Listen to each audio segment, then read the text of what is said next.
Matagumpay ang naging pagtatapos ng Nueva Ecija Intertown First Provincial Cup Volleyball and Basketball, kung saan ipinamalas ng mga kabataang Nuevo Ecijano ang kanilang galing, teamwork at disiplina sa larangan ng sports.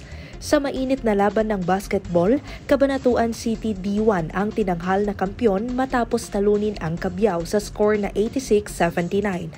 Ayon sa isa sa mga coach ng Cabanatuan City D1 na si Coach Jeremy Imusan, malaking oportunidad ang hatid ng programang ito ng pamahalaang panlalawigan sa mga kabataang Nuevo Ecijano upang maipamalas at mapaunlad ang kanilang galing sa sports. Masaya po ako para sa mga bata din na pag-anuhan nila yung mga pagod nila.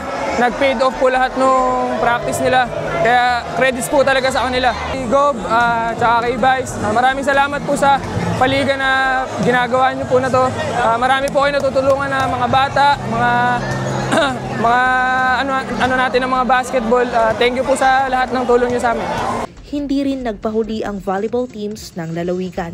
Sa Women's Division, wagi ang San Antonio matapos daigin ang San Jose City sa straight sets. Habang sa Men's Division, General Tino naman ang nanguna matapos talunin ang San Antonio sa dalawang sunod na set.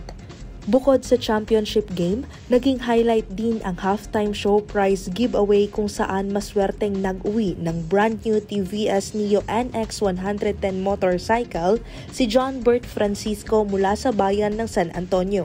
Maraming salamat po kay Vice Gob at saka kay Gob Umali sa liga na to. At naging successful po yung event nyo. Sana po every year may ganitong klaseng event. Thank you po. Gusto mo rin magpasalamat dahil nanalo ka ng motor? Maraming salamat po dahil nanalo po ako ng brand new motor.